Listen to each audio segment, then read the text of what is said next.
have not had their insurance claims fulfilled or paid out. So there's going to be a homelessness crisis. There's going to be a homelessness crisis. It sounds like they're trying to stop a downward spiral, or an expiration of the insurance spiral, or an expiration of the insurance company. People want to sue them because they couldn't make the payments. That would make them they have to pay lawsuits that they can't afford. Is there like a way to appeal to the federal government to bail these Floridians out that don't have homes? I mean, they're Americans first, and then they're Floridians. What about the federal government involved? What about the people in Hawaii? I mean, it's a similar situation. If a natural disaster wipes out a swath of homes. Yeah, look how long the government waited. Look how long Biden waited to say anything about in there Hawaii. Now. What I was saying, if you look at that article, you see what I was talking about, the state insurer of last resort, citizens property insurance, right? So exactly as I just said, right? You could read it. I know it's a law. It's very complex. I wrote a Substack about this, and it was shared by President Trump a couple months ago. But this is a serious issue. We just had farmers insurance leave the state of Florida, abandoning Floridians in the middle of hurricane season. I mean, what are these people going to do? AAA also decided that they were not going to renew homeowner policies in the state of Florida. I got to tell you, people crisis. have kept telling us to move to Texas or Florida. And the reason we went to West Virginia instead, well, I tell people, like, weather is a huge issue. I lived in Miami for a little bit, and that matters. It does. Yeah. I like Florida. I do. There's a lot of really, really great things about it. A lot of people are moving down there. But that's a this problem. Right here is a big issue. That's a huge problem. And what you're seeing on the ground in Florida, it's a major retirement hub, right? So where I ran for Congress, the Villages, the largest retirement community in the entire country, the oldest district in the nation per capita.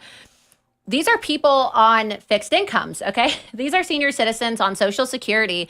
And do you think that a senior citizen can afford, a $5,000, $6,000, and in some instances, we've even seen $25,000 increases in people's homeowner insurance rates? I know that sounds obscene, but the most egregious case I've seen thus far is an increase, and I know it's going to sound crazy, of $98,000 per year.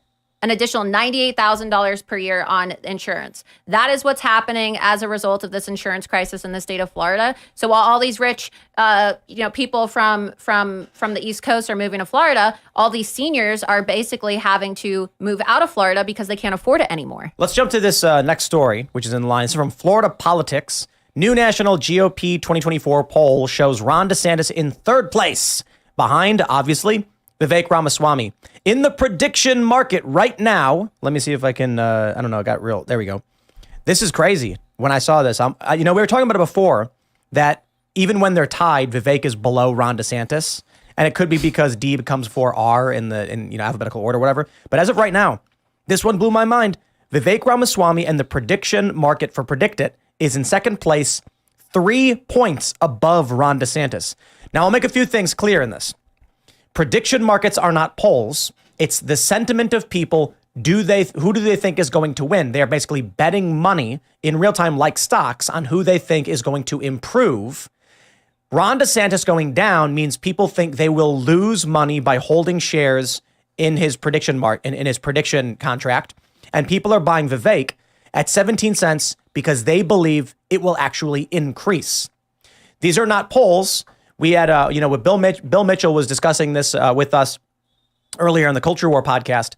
And he said, and we had Cal Becker as well. Becker said that Real Clear Politics is better. I do prefer aggregate polling instead of singular polls. Like they mentioned this one article that he's in second place. Yeah, well, Vivek, I think, has like 3 polls showing him in second, and DeSantis has like 8. But these polls go back a week or 2 or 3 weeks or even a month. So when they do these aggregate polling, just consider the difference between prediction markets, which is real-time, short-term changes, and prediction markets, which is long-term sentiment. There's reasons to weigh both differently. But for the time being, I will tell you, one of the things I think that's helping Vivek right now, the reason why he may have jumped up, is that at 3:05 a.m. this morning, Elon Musk tweeted, he states his beliefs clearly. Quoting Vivek Ramaswamy says, truth, God is real. There are 2 genders. Human flourishing requires fossil fuels. Reverse racism is racism. An open border is no border. Parents determine the education of their children. The nuclear family is the greatest form of governance known to mankind. Capitalism lifts people up from poverty. There are 3 branches of the U.S. government, not 4. The U.S. Constitution is the strongest guarantor of freedoms in history. Elon Musk is now promoting Vivek. I mean, they love this guy. I'm wondering, Do we see this continue? Does Vivek overtake Ron DeSantis? What do you think is going to happen in next week's debate? Yeah, I think so. I agree. Easy enough. All right. I agree. All right, moving on. I mean, I have a lot more to say, but I just talked a lot, so I'll let other people talk. I just don't feel like there's a lot of groundswell appreciation of Ron DeSantis. Like, people can, say what they want about his record. There are people that are going to cast it in Florida, I mean, as a governor. There are people that are going to cast it as positive. There are people that are going to cast it as negative and stuff. But at the end of the day, people tend to vote with their gut more than with their, with their belief in policy or whatever. And I think that it is more likely that Vivek is going to communicate with people better than Ron does, and that might be because of the fact that apparently Ron has, and this is what I've heard, but Ron has a problem relating to people. He's not the guy you're going to want to have a beer with, for like the old George W. Bush line was. We've had Vivek on the show IRL twice. I was here once. It was when we were at we were actually using Charlie Kirk's studio down in Florida or in Arizona. Sorry, that was awesome. And then he came on here when Seamus was guest hosting, but I also got to talk to him on the culture war. And he's an easy guy to communicate with.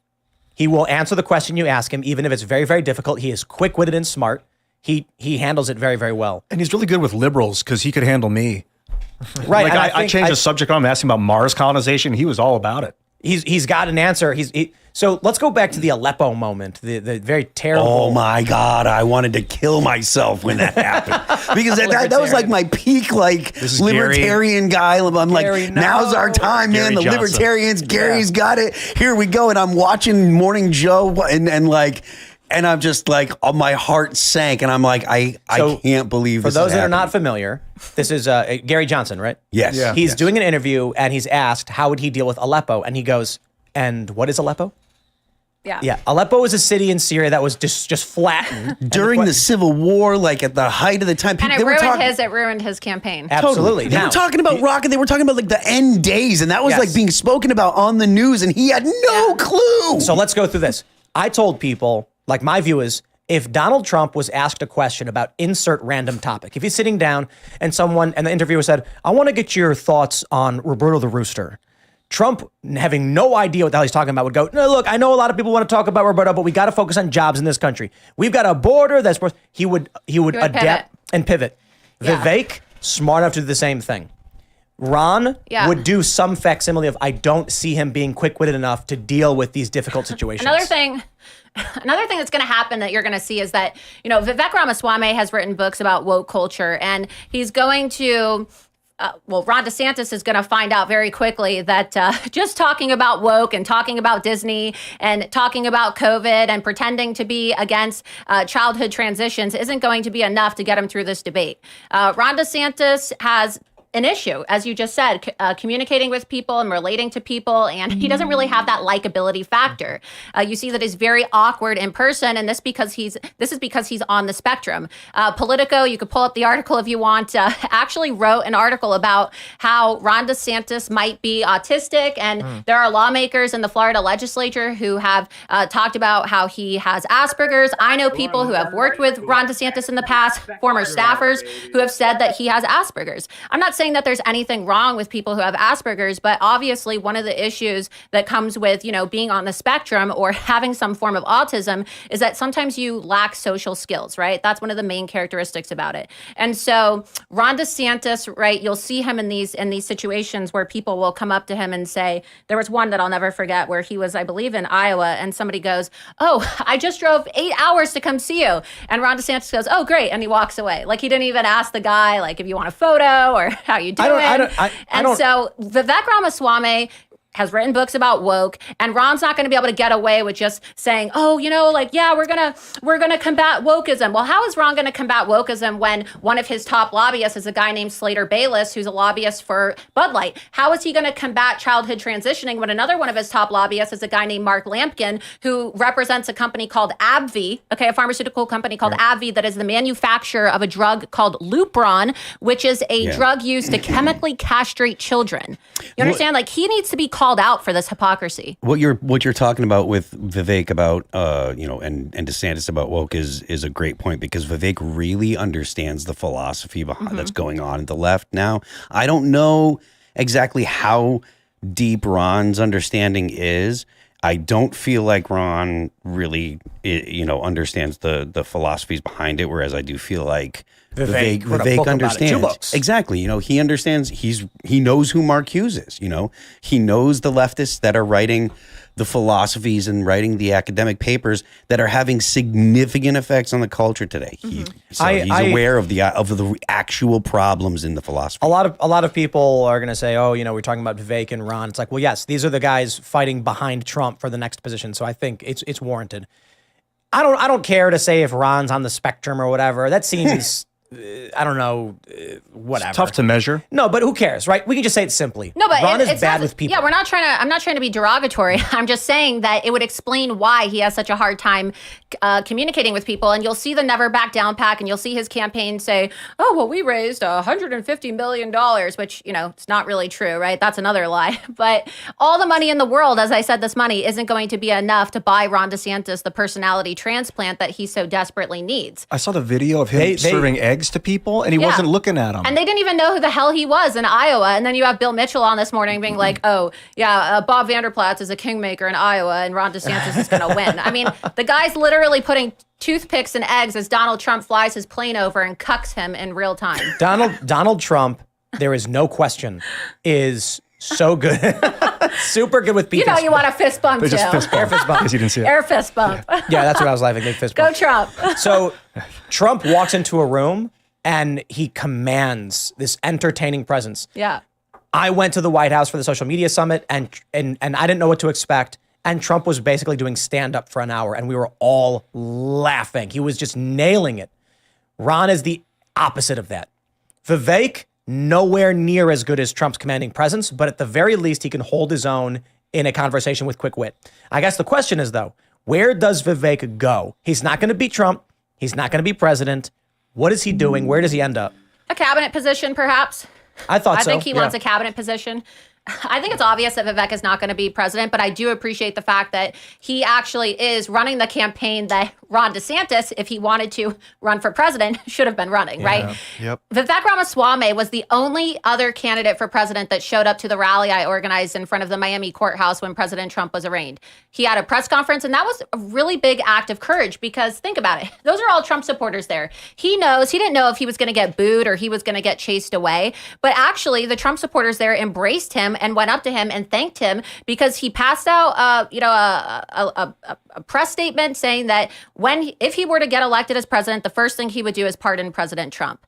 And he has not really attacked President Trump much. Defended him. I haven't really seen any direct attacks. And in fact, he's always the first one to come out with a statement whenever Trump has an indictment. Unlike Ron DeSantis, who pretends like he doesn't know what's going on and waits 24 hours to issue a statement and then won't even say Trump's name. I think you nailed it when you said Vivek is running the campaign DeSantis should have run. Because Vivek is setting himself up for what's after this election. Yeah. I think he's another level. Vivek is like a brilliant, genius mastermind, business strategist.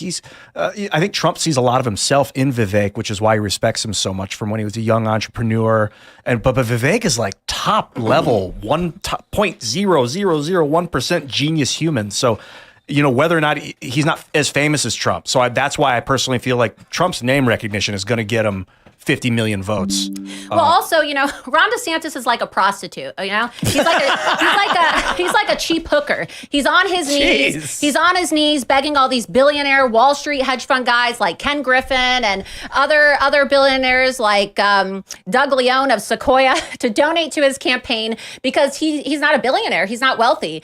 And I'm not trying to sound like an elitist, but Donald Trump is a billionaire. Okay, he self-financed a lot of his first campaign, and people know Donald Trump long before. They knew Donald Trump long before he was ever president. And Vivek, similarly, he has a net worth, from my understanding, that's close to almost $1 billion. And so he doesn't need to get on his knees like a cheap hooker and beg these Wall Street donors and these GOP establishment donors who hate Donald Trump for money, because he can self-finance. And you have to look at the fact that Ron DeSantis has a $250 million campaign operation, and he has blown through most of his cash. He doesn't have enough money anymore to run a campaign all the way until the Iowa caucus on January 15th, which is why the Never Back Down super PAC is having to foot the bill for so many things that he's doing. So that's another advantage that I think you're going to see Vivek is going to come from behind, and he's going to continue to rise in the polls because eventually it's going to become a matter of resources. Yeah. Vivek has money and Ron DeSantis doesn't. And he also seems to be very intelligent about how he spends his money, Vivek, because he does shows like with Jordan Peterson yesterday, 300,000 views at this point with one of the smartest guys in the world, Jordan Peterson. Like that cost Vivek nothing. He just sat in his living room and paid zero to get 300,000 eyeballs. He's on Twitter. 50,000 hits on each video that's going up. Elon Musk is retweeting it for another 200,000. He's probably gained 1 million voters yesterday just from all this media blitz in the last 48 hours. And that costs nothing. It's all social media. Where's Ron's social media presence? I always think about when Carrie Lake was running, she was saying she was like applying for a job, right? When she was running for office, and the voters are the hiring managers, right? So I always think about that. And it's like, if your two candidates for the job are DeSantis and Vivek Ramaswamy, it's almost, hands down, Vivek is the better candidate for the job for whatever you need him to do. I just think like day one, I'm not going to worry about Vivek when he's given the keys. Well, I don't think that we should just say we're not going to worry about him because, look, I met Vivek. I think he's a nice guy, and I like the fact that he's coming out in support of President Trump. But, I'm critical of everybody. And I think that we also need to be... we also need to kind of look into Vivek's ties, right, with the pharmaceutical industry and his connections with Big Pharma. And two things can be true at once. You can be an excellent communicator and you can be a nice guy, and we can appreciate all the things that he's doing to support President Trump and speak out against a weaponized government. But also, I think that we need to at least be aware of and do our own research like I do, right? To understand who these people are tied to, how they made their money, what that's going to mean if they ever do get elected. What kind of position would he be offered if he wanted a cabinet position in the Trump administration? And those are questions that should be asked. What I like about Vivek, too, is that he's very open, it seems, when people are confrontational with him, right? I saw that confrontation with the LGBTQ activists. And whenever he's asked a question, he doesn't say, oh, go away, or security, come take this person away. He's pretty head on, right? He jumps into the viper's den. I want to show some archives here. This is Vivek Ramaswamy, February 11th, 2021. 4,757 followers. I just grabbed a random date from a couple years ago. Fast forward to December 8th, 2022, 156,000 followers. Jump a few months ahead to March 2023, 364,000 followers. And in less than a year, he has jumped to 1 million followers. Wow. This dude is, like you said, he's running the campaign Ron should have been running. I don't think Ron's capable of anything remotely close to this guy. This guy's like a gem. People like this don't appear all the time. And most importantly, Vivek, I think, is actually campaigning for after the election. Yeah. He can't say it. So when he was here, I was like, I think I know you're not going to win. And I think you're not going to win, but you're doing this anyway because there's a lot more that comes with it. It changes the conversation. You get on the debate stage. You can bring some issues to the forefront.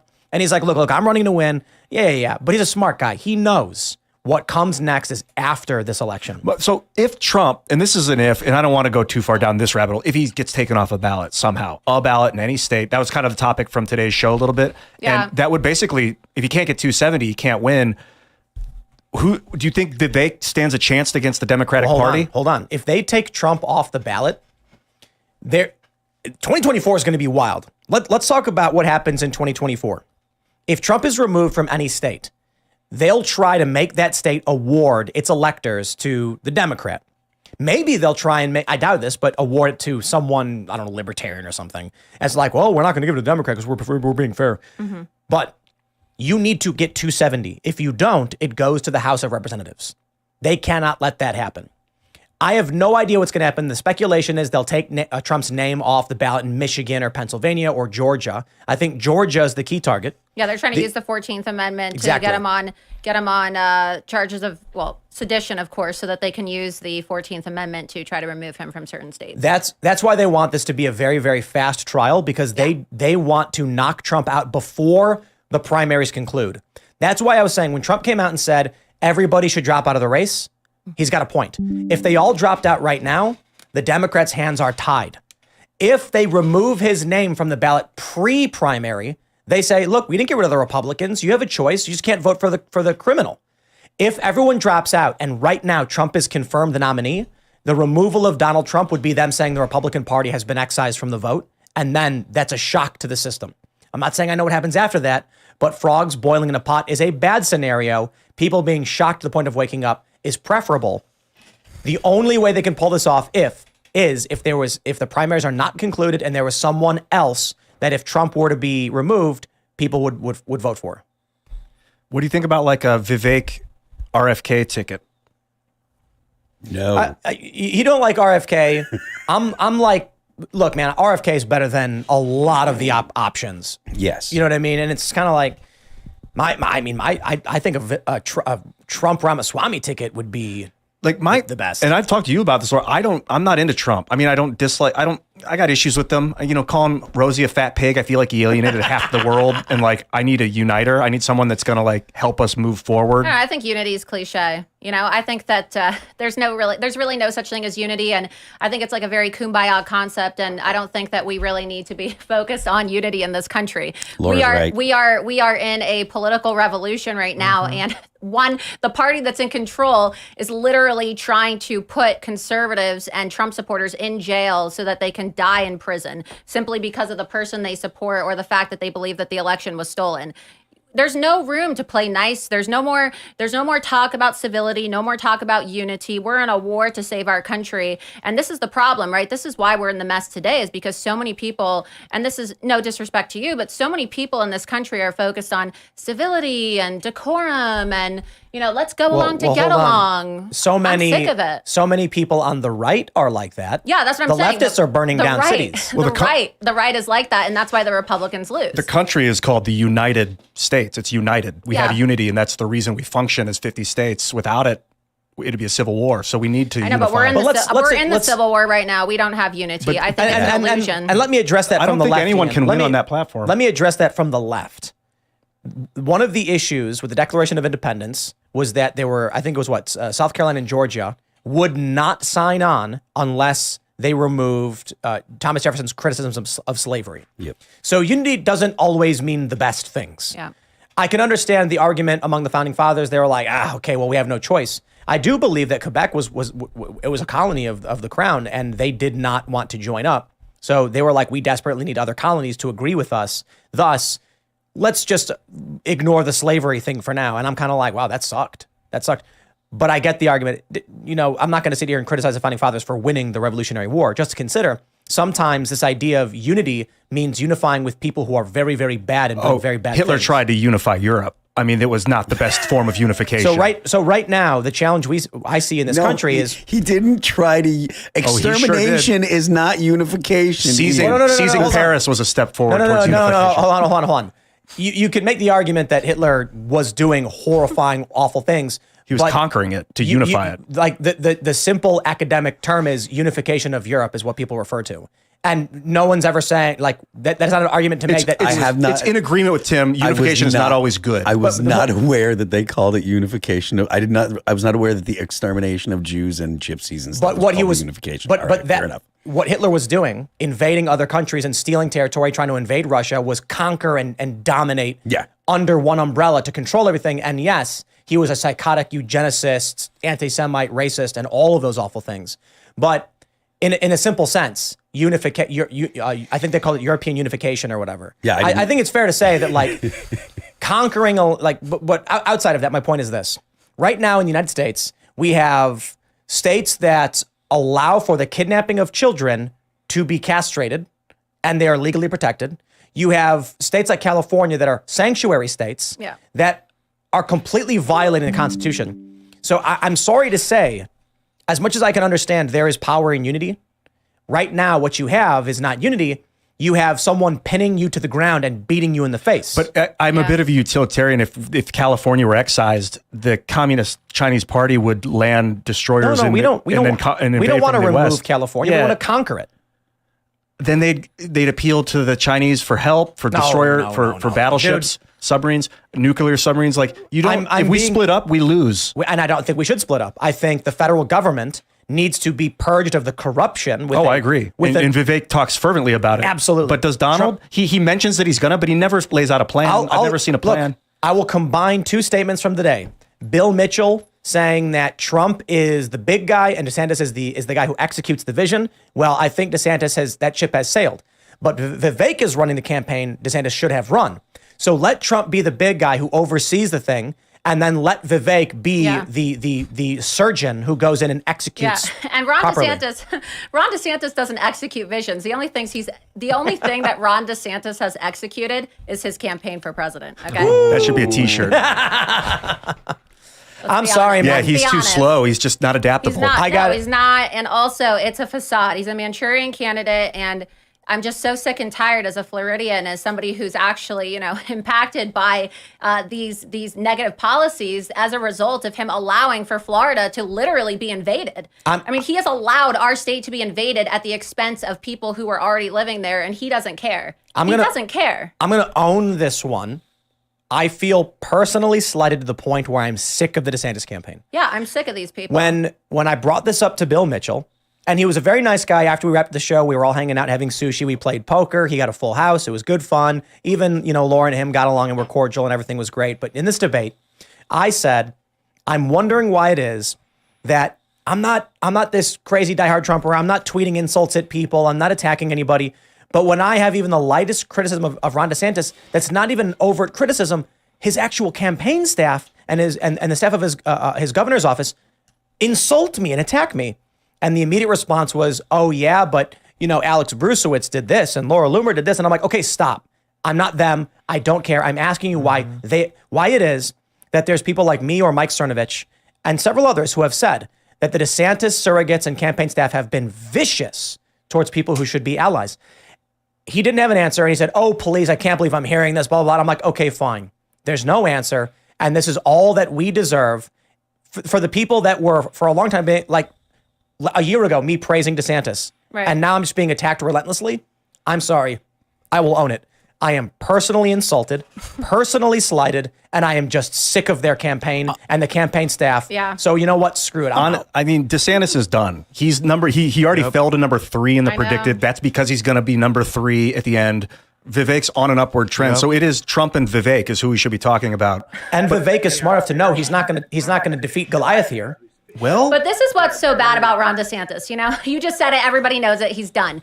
But the sinister aspect of the Ron DeSantis campaign is that he knows that he has no chance. Okay. I call it the Ron disaster campaign because it's absolutely disastrous. Okay. I call him Ron D-Con because he's an absolute con man. Okay. You just put the fact that he has DE as his initials, right?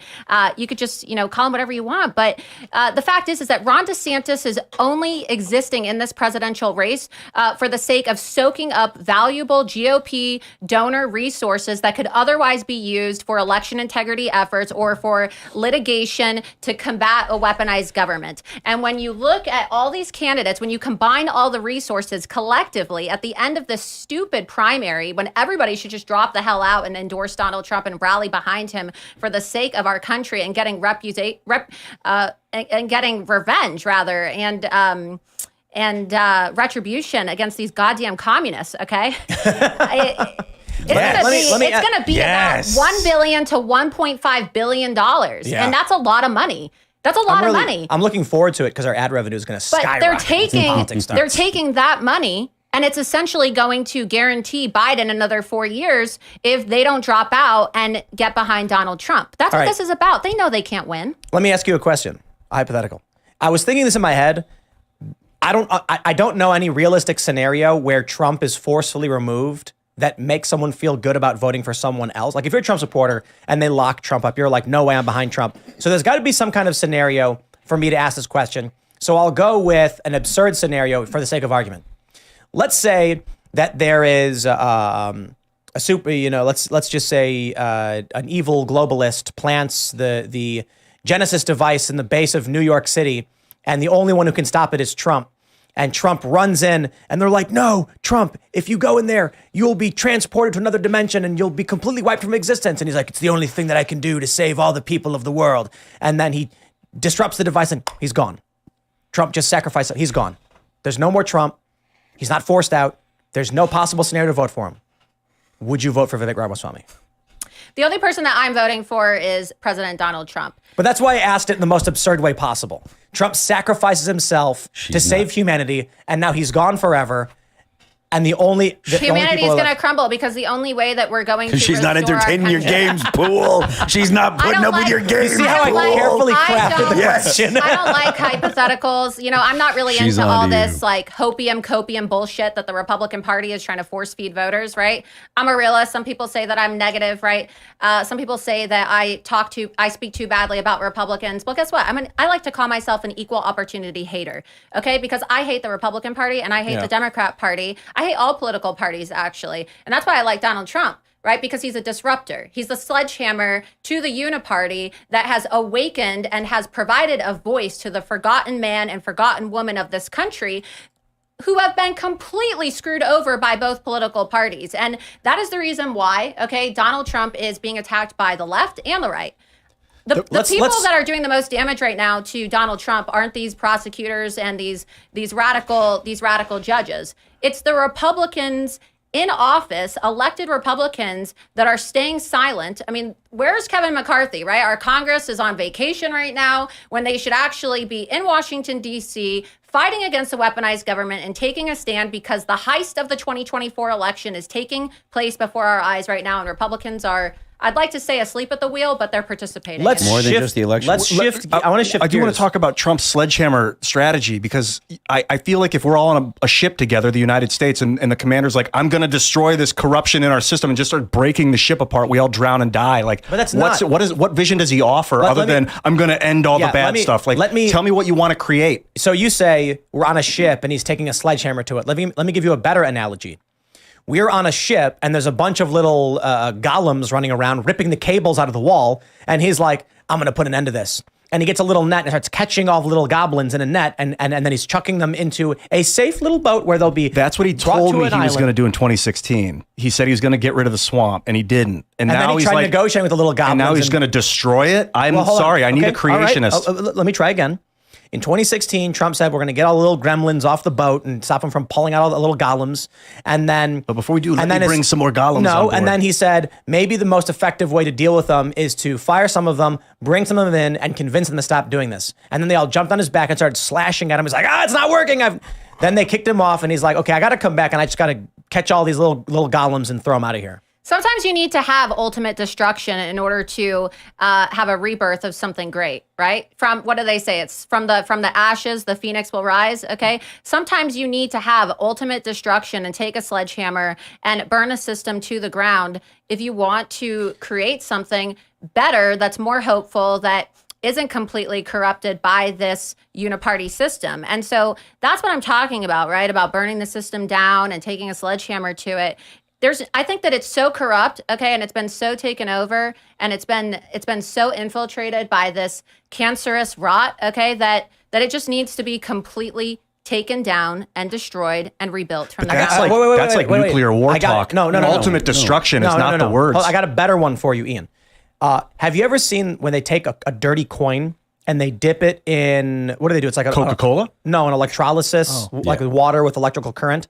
And then you watch all the grime just evaporate from it. And there is a beautiful, shiny silver coin beneath it. That's how I view what Trump, like what I hope Trump can accomplish, is that there is this great country with a brilliant founding structure and documents. I'm watching this show. It's called The Uncanny Counter on Netflix. It's a Korean show. And the interesting thing is there's a scene where what caught my attention was when a detective is questioning a guy, they say, don't plead the fifth. That's what the translation said. And I'm like, wait. South Korea has the Fifth Amendment or something akin to it. And so I looked up their version of the Constitution. And a lot of what South Korea has is very similar to what we have in the United States. And it made me think, I'm like, man, we do have a really, really great system that I'm glad to see other countries flourish in protecting civil rights and human rights, this vision. I'm not a big fan of the nation building BS that's come out of it, but it is cool to see that this culture persisted. This system that was built is now covered in crap and tarnish, and it's got little leeches and barnacles stuck to it. and we just got to take that beautiful silver coin that's covered in grime, dip it in that little electrolysis water, and let all the stuff drip from it, and then pull up that shiny coin once again. That is one, but it's more complex. There's lots of pieces and parts that have been added onto the machine that are giving you a unnecessary. simple analogy. And if you take one of them out, the entire machine will break, or some of them out. Hold on. That like I get what you're saying about, because what I'm hearing is you're saying we should be cautious about any kind of.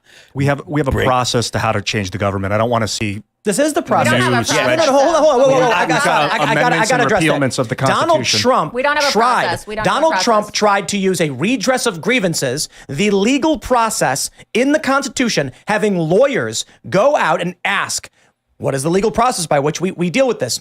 You had, who was it? I'm forgetting his name. One of the guys who was indicted went to the alternate slate of electors and then explained to the press, don't worry, in the event a lawsuit prevails, we will have this group here to sign the documents, and they called it a conspiracy.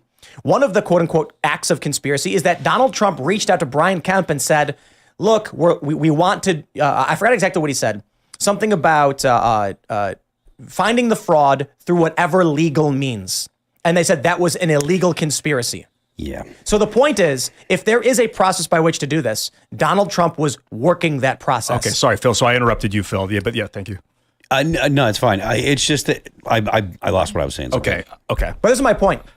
I'm just concerned about the destruction as a tactic. Is that Oh yeah, no, I'm not. I want more. more destruction of the United States? I've said it before, and I'll say it again. I'm a patriotic guy. When people say they want to destroy the United States, I start No. Stop, Ian. The system has been destroyed. So this is what we're saying: is that you just said that there's a system, right? There's a political process. That process really doesn't exist anymore because, as we've seen, the Uniparty has hijacked it and they don't respect the process. They don't respect the process. They stole our election in 2020. The point they that I've stole made. our election. They interfered in our election. They colluded as state actors, right? These big tech social media companies colluded with federal agencies and agents within the federal government and within the Biden campaign to illegally interfere in our elections and completely bastardize and assault that process. So I understand where you're coming from, but that's just your vision of the process. It doesn't exist anymore. It's been destroyed and it's been corrupted. In 1913, it was co-opted by the international banking cartel. It's been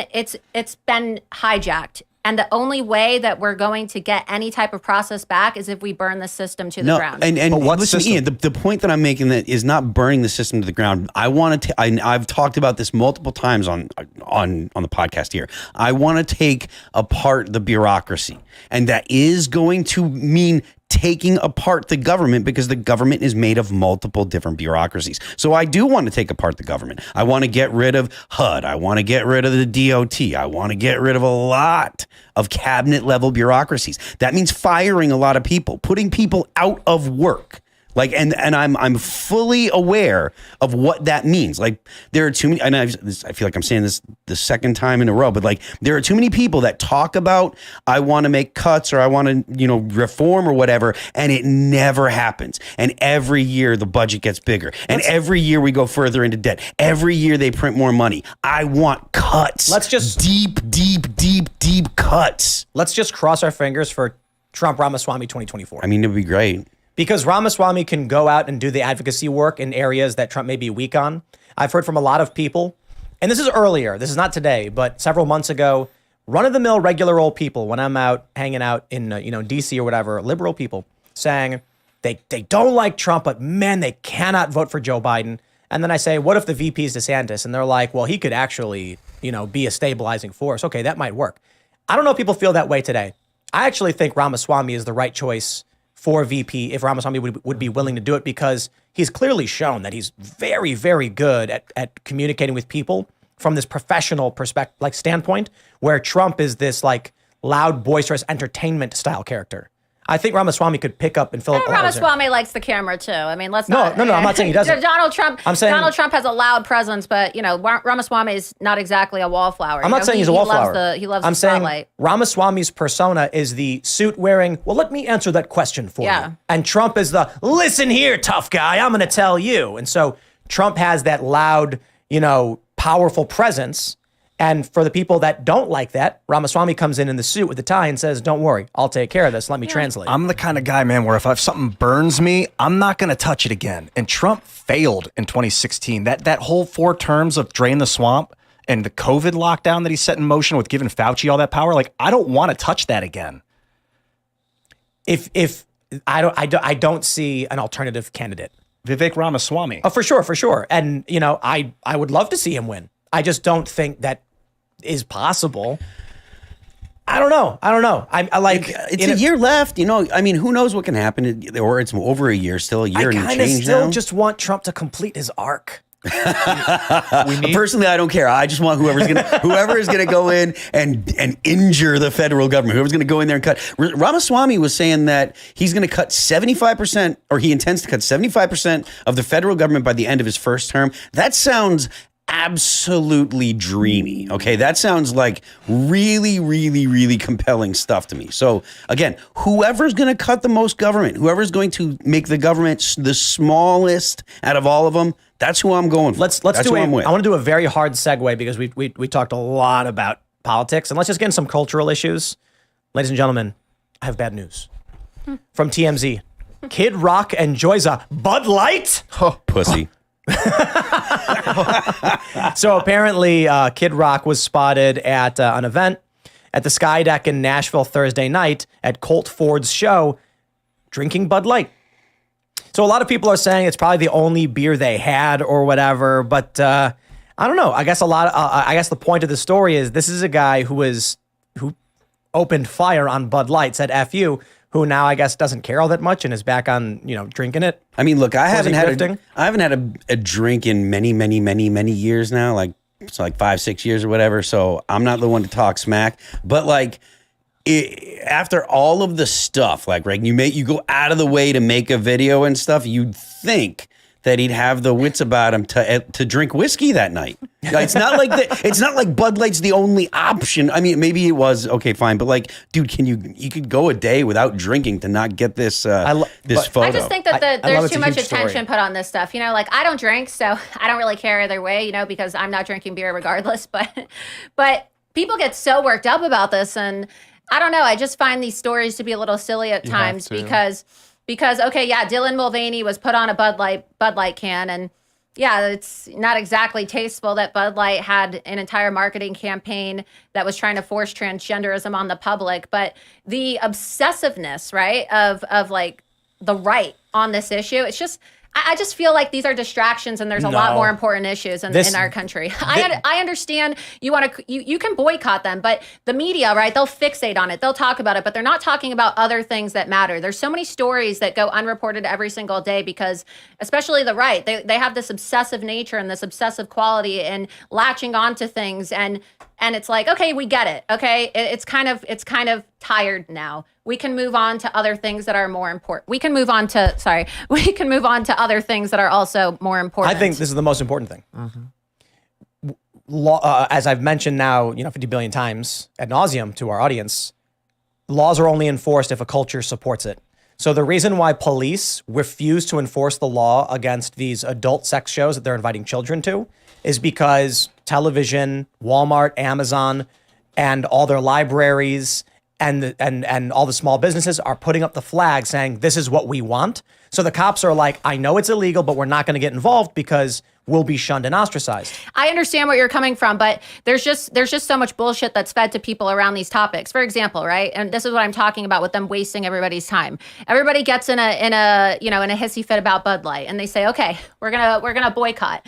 And then it's like all these viral videos of popular politicians coming out with videos, like Ron DeSantis, for example, right? He sat down with Benny Johnson, who had his camera crew come with Ron DeSantis and was like, oh, so Governor, what's your favorite beer? Oh, I really like a Guinness. I really like Guinness, and I'm not going to drink Bud Light anymore. Well, yeah, okay, I think that Bud Light's in the wrong for pushing transgenderism onto the public. Well, guess what? Guinness also, had an entire marketing campaign where they had a TV commercial marketing Guinness beer, and it was a teenager at a Christmas celebration. You can even pull up the commercial too so people can see it. Type in Guinness transgender commercial, and it's about a grandfather who sees, right, I think it's I remember this one. I think it's his grandson, and I guess the grandfather the wears- grandfather was like a secret cross-dresser, Oh, no, and then realized. That's J&B whiskey. Yeah, whatever it is. Not No, Guinness. but it was a Guinness. There was a Guinness. J&B whiskey commercial? No, but it was for Guinness. If you type it in Guinness, it actually had this issue as well. And so Ron DeSantis then goes on this whole tirade with Benny Johnson, and he says, "Okay, well, I'm never going to drink a Bud Light ever again." And then 2 weeks later, what does he do? He has a fundraiser in Washington D.C. And one of the co-sponsors of this fundraiser is a guy named Slater Bayless, who is one of the lobbyists for Bud Light. So just a clarification, the J&B whiskey is, I guess it's the parent company for Guinness. Yeah. Right. So he's saying so, these are, so, it's just, so it's roast just a lot on Guinness. Rag on Guinness. So my point, my no, but it favorite goes beer. to show you they're just not that educated. If you're going to do a boycott on something and you're going to take such a hardline stance and you're going to be like, oh, I'm going to be against Bud Light because they're pushing transgenderism, actually, like have the intellectual motivation to go investigate whether these other companies are pushing this. It's embarrassing. And it just shows, how we deserve better as voters and as the American people. We deserve better than politicians that are going to try to win our votes by saying that they're going to boycott Bud Light because they're against transgenderism. And then they're going to have a closed door, slimy DC fundraiser with the lobbyists of the manufacturer of the child castration drugs and the manufacturers of all these, all these Bud Light, for example. I hear the left making that same point, right? It's like, don't you know all these other brands do pride stuff and you silly conservatives are just focused on Bud Light? I don't like that argument. It's like the beast is too big to stop, so you might as well just give up now. Right? Give in. Yeah, like you got to. We own culture. No, I'm not saying to give in. I'm saying that they need to be principled, and then they waste all this time focusing on these. Well, what's the point of people sitting down with Ron DeSantis and letting him bloviate about how he's against Bud Light when they're just going to let him have a pass because he's having these fundraisers and they're not even morally consistent. But I don't care about Ron DeSantis on this issue. My point is that's my issue with it. Politics is downstream from culture. And the left has known this for years. That's why they heavily invest in Hollywood and music. It's why they ban and you got this big song right now, Rich Men North of Richmond. And the reason it's big is because regular people have the ability to share a song that resonates with them. What do we get from corporate mainstream media? This weird woke garbage nonsense. You get Kim Petras and you get Sam Smith doing Satanism on stage. Then you get a guy in Appalachia singing about how they're screwing over the little guy, and regular people can push that and make it go viral. Culture is what drives politics. If you make something culturally unacceptable, it just can't happen. And I understand that. I understand the point that you're trying to make. But what I'm saying is that it's not exactly culturally unacceptable because they're still engaging in it behind closed doors. Yeah, they right? lost $400 million. You actually have to stick to it. And we just have lazy politicians and lazy people in our society that say, oh, well, I'm just going to have a closed door fundraiser. I'm going to have a Bud Light. They don't even stick with it. And then we end up having egg on our face and it's embarrassing. Well, that's why we call out Kid Rock for hypocrisy. Some people are saying it's a Pepsi can. No, I checked. Pepsi cans have vertical barcodes. I looked. That looks like a Bud Light can. I'm gonna say I can't really tell what that can is. Fine, fair point. But Bud Light has lost $400 million. They've lost around 30. Anheuser AB InBev has lost around 30%. I think their stock took a major hit. AB InBev was forced to sell off like 8 different craft beers.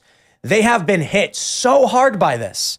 It is to the point now where you've got corporations trying to pull back from all this crazy leftist garbage. Target, for instance, for the first time in 6 years, missed their quarterly projections and lost money.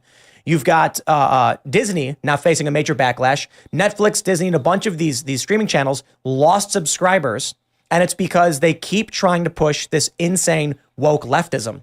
Yeah, and I understand. I support the boycotts, but I think that at the end of the day, right, there's too many people who are given a free pass, right? Especially politicians who like to go on Fox News and have their 30-second talking points about these issues. And It's just something. And fair point. I mean, they're some of the loudest people about it, but then they're doing it themselves. The politicians are grifters who are going to be like, what's popular? And just try and pretend that they're going to be on board with it. Yep. Like DeSantis supporting Guinness after the fact, even though Guinness was getting criticized for the same thing. Well, and Bud Light also. And I'm here to talk about Ron DeSantis, right? Which is why I brought up Ron DeSantis and Bud Light. But, I wanted to make people aware of that. That's how you're going to capture Gen Z too, is talking about this cultural stuff, right? I mean, that's what the kids care about. They don't care about the nitty gritty and how deep these issues go. They like the funny picture of Kid Rock holding a Bud Light after he just posted a video a few months earlier. Yeah, I don't know. We got to play the game. I think young people actually care about issues. Like there's a lot of young people that would really like to be able to have families and own a home, and they're finding it unaffordable right now to own a home in America. And the only candidate that is actually talking about Generation Z and millennials being able to have affordable homes and be able to have affordable housing is Donald Trump. He's the only one. He's the only one who's actually talking about it and talking about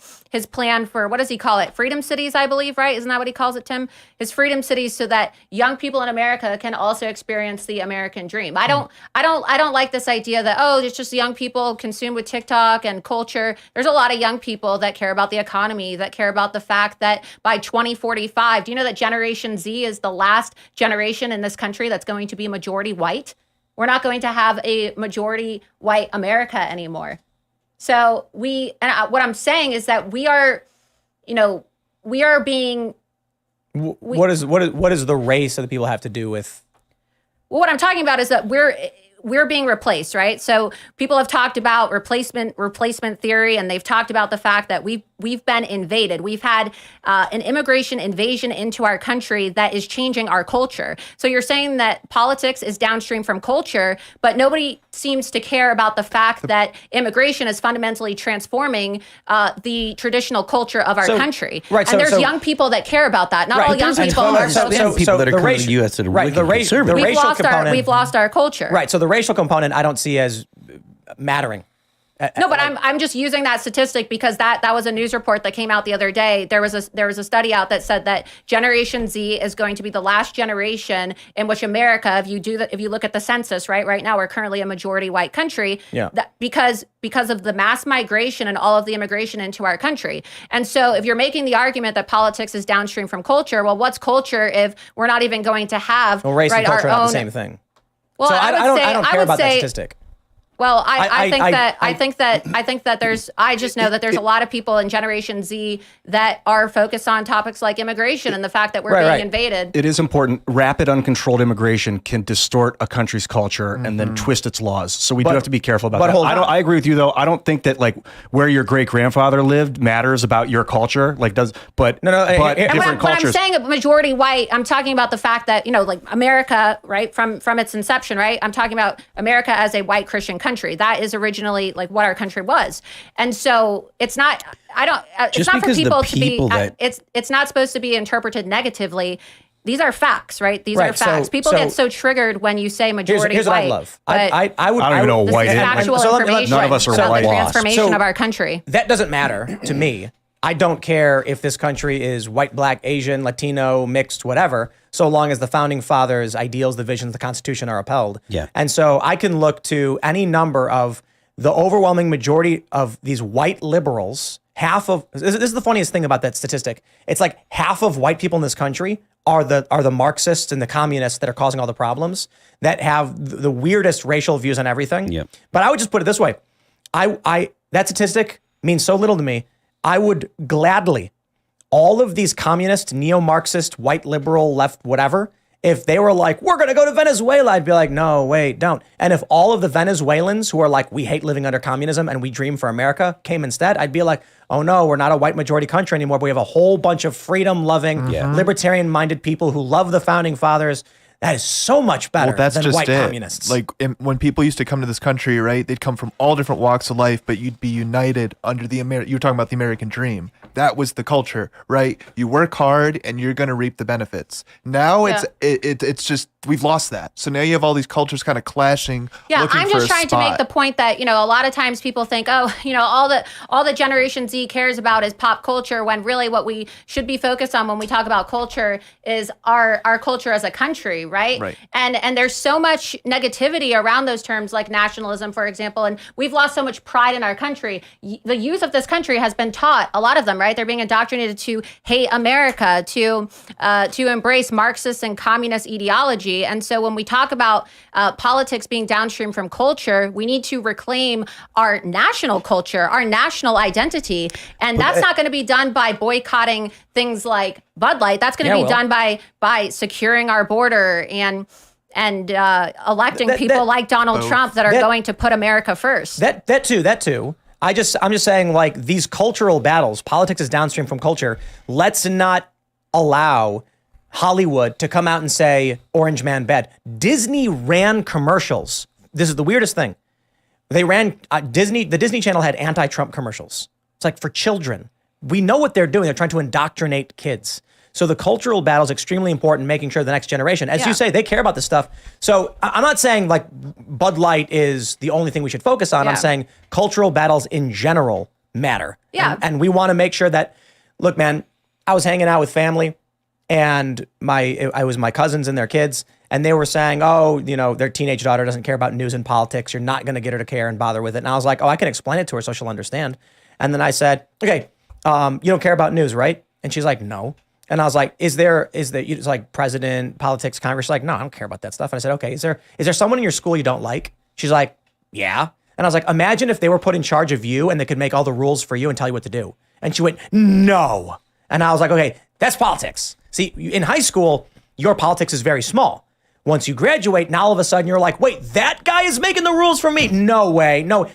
What matters to you in your world is what surrounds you. So I was like, you'll get into news, but it's just basically like all the drama you're going through in high school, imagine it was on TV, and that's what politics and news is for adults. I thought you made a good point earlier, Laura, about boycotts and laziness. I think it's important that if you're going to boycott a product, that you find out the company that makes it, find out the company that owns them, and then boycott all of that product. Yeah, and that's all I'm trying to say is that, you know, you see a lot of this oftentimes where people say, oh, it's like a fad, right? It's in the moment, and people say, yeah, I'm going to boycott this, but they don't actually know what that means. Like, do you know who actually owns the company, right? It's like people saying, oh, I'm going to boycott PayPal, but then they're like, oh, okay, can you send me your Venmo? Well, do you know that PayPal owns Venmo? Right. So there's just so much intellectual laziness amongst our community and our population, and it's embarrassing, right? It's embarrassing when you see people talking about this and then, you know, they don't even know what they're talking about. Cash App is the way to go if you want to boycott PayPal. Well, I'm banned on Cash App, so I boycott all of them. Can you have didn't you have your Bitcoin address messed with or something? No, that wasn't me. That was somebody else. I had my Venmo shut down. I had my PayPal shut down. I was banned on Cash App, even though I had never even used Cash App. I just had downloaded it, and when I went to use it for the first time, it had said that I had been suspended. I'm banned on GoFundMe, but that's my point, right? Let's talk about big tech. So we have this other big story that's going on right now. Everyone's losing their minds over on X. Elon Musk announces plan to remove the block feature on X in violation of Apple and Google Play Store guidelines. I genuinely do not understand why Elon Musk would want to remove the block feature. He says block is going to be deleted as a feature except for DMs. He says it makes no sense. I don't know. It makes a lot of sense. What do you like? Why not just mute? No, because block stops someone from basically stalking you. But then they just make a fake account and stalk you. Then I'll block that one too. But then they just make another one. And I'll block that one too. And then they make 50 more and then you're busy. But then that makes so much time for you. And I'll block them every single time. I think it's better to mute someone and they don't know they're muted so they can scream into the void. But see, there are prominent high-profile people with millions of followers who don't make fake accounts, and their job exists to stalk your Twitter, take your tweets out of context, and insult you and smear you and make money off it. I'm going to make it harder for them by blocking them. So now they'll have to make a fake account, but many of them do not do it. Someone suggested if the mute button also made it so they can't post or reply to any of your stuff. That's a block. No, well, just block. Yeah. But they could still view your stuff. Right. I can open anyone's Twitter page in a private tab and see their profile if they've blocked me. Right. But you have to seek it out. Blocking someone makes it so that you don't appear in their feed anymore, and out of sight, out of mind. It helps tremendously. There's another thing you can do, and it's a forced unfollow, where you go to the person who's annoying and you block and unblock right away. What this does is, if these people are stalking and like just being annoying, or like, I try to use this word lightly, harassing. Harassing to varying degrees is hard to on the internet, but there's a point where you can get to it if they're posting your address. And I've had people post photos of my house and address and things like that. If I block them, they'll go nuts. They'll make a fake account and then they'll start using that account to bother me again. So one thing you can do is block and unblock really quick. They're no longer following you, and now your posts won't appear in their feed, and they might slowly forget about you. There's a couple ways you can do it, but more importantly, let's just put it this way. There are prominent, high-profile nonprofit organizations who have staff who don't run sock puppet accounts, and if you block them, they stop talking about you. That's why blocking works. There's other things too. I mean, some people do not, if you're telling me they might make a fake profile and stalk me and harass me anyway, okay, well, I'll make it harder for them.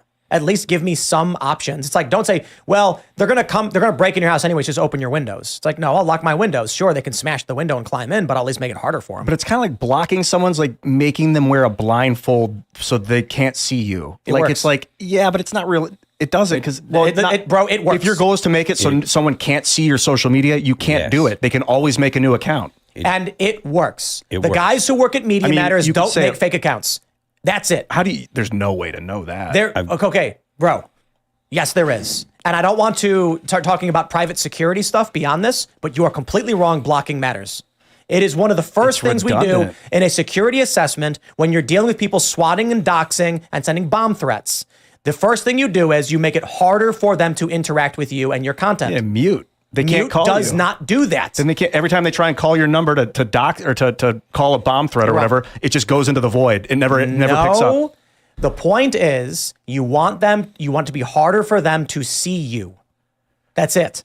You want to reduce visibility. It is not perfect, but it is the first action you take when dealing with stalking and harassment. It also it prevents them from like interacting with your tweets and your followers and posting, on there and stuff. Posting porn and other. So that kind of stuff matters about like how they can interact with your account is different when it's a block versus a mute. And some of these accounts have 50,000 followers and they don't run sock puppets. Their goal is with their account to harass you to gain followers. If they can no longer do that, they'll target someone else. That's why adding to the mute function that they can't post on your stuff or retweet your stuff. That's a block. It's just no, but they can still see your stuff. And they still can right now. I personally think that if they're thinking of like actually removing the block feature, then they should make it a policy that you're not allowed to have an anonymous account, because I'm in favor of keeping the block. I agree with you as somebody who has been harassed online and has had stalkers and, people be really, weird online.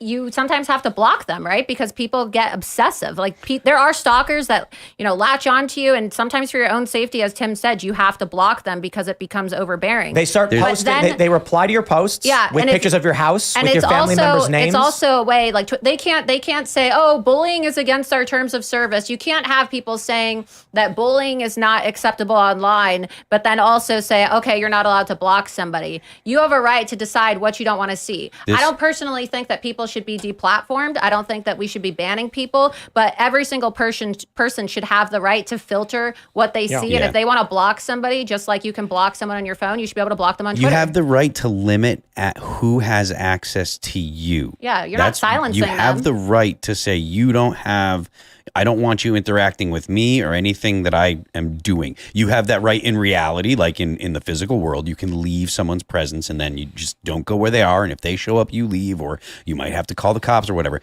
But you have the right to say that. There's one thing I just saw. Linda Yaccarino just tweeted a few minutes ago. Our users' safety on X is our #1 priority, and we're building something better than the current state of block and mute. Please keep the feedback coming. This was in response to something just like Twitter now has content creators, right? Okay, well, we should send Linda this clip so she can listen to us, because these are good things. I think something could be better than block and mute. I've always found block to be kind of ridiculous because people can just make fake accounts anyway.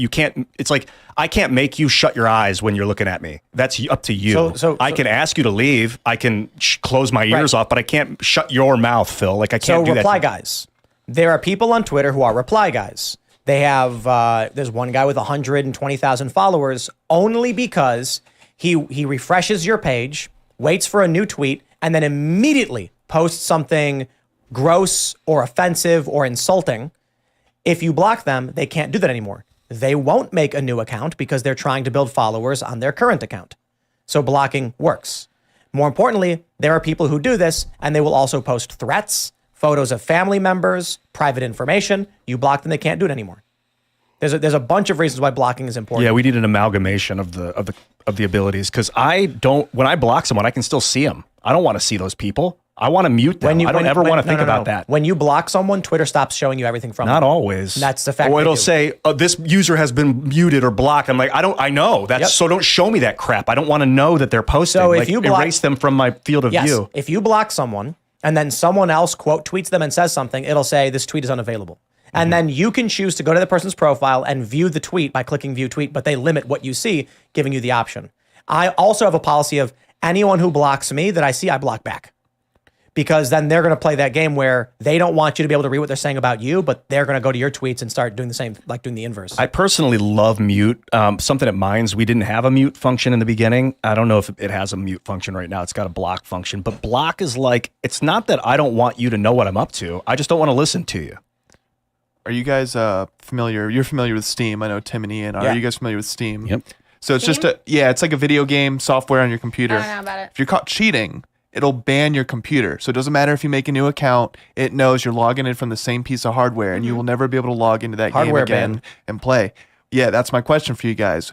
Would you guys be in favor of like a hardware ban for like so you'd be able to block Ian if he's being gross on a hardware ban? Because you can easily capture the wrong person with a hardware ban. Oh, yeah. Yeah. I don't like banning people. Like imagine someone going on a library computer. Yep. So this actually happened with a lot of VPNs and stuff. The whole network gets banned because one person uses a certain router or whatever, and then that IP is banned instantly. A lot of these networks auto ban VPN IPs anyway. I think banning people is a failure of a concept. You should be banning accounts if the account violates terms, and then if they make a new account, it's fair game. If you want to put in your terms that someone that's been banned can't make a new account, I think that's dirty because people change and become better people. And that's the idea, is we want to make each other better. I don't think you should be banned for anything unless you're inciting violence, I just think that the terms of service need to be identical to the United States Constitution. Awful, but lawful. You'd love Minds. I mean, look, like you have Linda Yaccarino that just came out and basically said as a way to check that, hey guys, just kidding, they all lied to you when they said that the new ownership of Twitter, or X as they want to call it, is now pro free speech. It's not, okay? Because they're creating these advertiser block lists. But instead of actually saying, hey, we're going to ban people that we don't like, they're going to say, hey, if you're a content creator, you can, buy Twitter Blue, and then you can be a content creator and you're going to get paid, except if you're lawful or awful, we're going to put you on a blacklist. And that's what they just said that they're going to do at Twitter. So it's basically the same censorship regime that we saw at Twitter 1.0, but they're trying to play good cop, bad cop by putting the blame on the advertisers. So instead of it being, oh, Elon Musk or Linda Yaccarino are censoring me, it's now, oh, well, sorry, you're on our advertiser block list. You have to take it up with the advertisers. I kind of take But ultimately, they're the ones that created that advertiser block list. Let's talk about this. I did just get paid on Twitter. I got paid $4,377. I had a total in the past 28 days of 241 million impressions. And the reason I disclose all of this to you is because there are a lot of people with substantially less impressions who got paid more, and people with more impressions who got paid substantially less. Have you disclosed how much you got? You did. You tweeted it, right? Yeah. So I need to check and see, because I don't think you can check your impressions on your phone. You have to be on your computer to check it. I think so. I need to see what the impressions were, but I know they're going to be over 100 million. But I have at least over 150 million impressions every single month, and I just got paid today, and I only got paid $190.22. And so if you open a browser and log in and go to analytics.twitter.com, it'll show you right away what your impressions are. But you got to log in on the browser and do desktop site or whatever. Yeah. But I can say, I'm not going to reveal anyone's identity, but I know someone who received a couple $100 with only a few thousand followers. And you've got how many? Half a million? I have 500,000, and every single week I post multiple videos, almost exclusively on Twitter now, because I've never been monetized on YouTube. And for some reason, my Rumble channel, no matter how much I post, it just doesn't let me grow my channel. It's very strange. And so I could get like 2,000 views on Rumble and YouTube, but then I'll get 1 million or 5 million views on a video that I upload to Twitter. And I consistently get hundreds of thousands of impressions on all of my tweets. All of my tweets go super viral, and people can see from these videos they have millions of views. But even then, I'm getting paid the same amount of money as people who have literally 70, I don't know, like 570 followers. I saw one person that had 2,000 followers, and they said that they got paid $4,000. This is the crazy thing. Apparently, they're saying this payment was just for the past 10 days. I don't. And there are people. Make any sense? Yeah, that's reportedly it's for the past 10 days, and there are people who got paid like 10 grand. You're talking about Ian Miles Chong's numbers were off the hook. He tweeted it out. We're Still Gray as his Twitter account. What did he get? Still Gray. He posted 3 payments over the last, I don't know, 4 payments over the last month or something, and they were all pretty impressive. It was like 6,000, 10,000. Yeah, but I want to know, how is it that Ian Miles Chung, if you look at those payments, one of them was like 7,000, one of them was 13,000, I believe, and the other one was 16,000, because I tweeted about it before coming on tonight. And I said, how is it that he has about 200,000 followers more than I have? Okay, and he's getting paid, There it is. He put 3 hours ago. Yeah, so if you look at it, right? Oh, so there it is. He's got about 720,000, I don't know, you have to see the exact number, but over 700,000 followers, and he gets paid $7,302 this month. I think they have 20 grand. He made 20 grand I this have month. $500,000, and I get paid $190.22. I mean, I should at least be, in the 1,000, 2,000, maybe even 3,000 range. It's not like that's that much of a difference. It's possible that the ads are weighted differently on YouTube. I know different creators would get different revenue models. It was all proprietary. Like they'd be like, this guy, they're we really blacklisting like. people. Yeah, now. I mean, they actually said they're putting you on the lawful but awful. But how do you know that? I find Linda Yaccarino to be lawful but awful. I can't stand her. I don't like the fact that she's a World Economic Forum puppet. I don't like the fact that she pushed the vaccine. I don't like the fact that she's a leftist who came from corporate media. I don't like that. So if I were in a position of power like that someday, maybe she'll end up on a demonetization list, right? Lawful but awful is subjective. There are people that love me. There are people that think I'm awful, just like there's people that love her and people who think she's awful.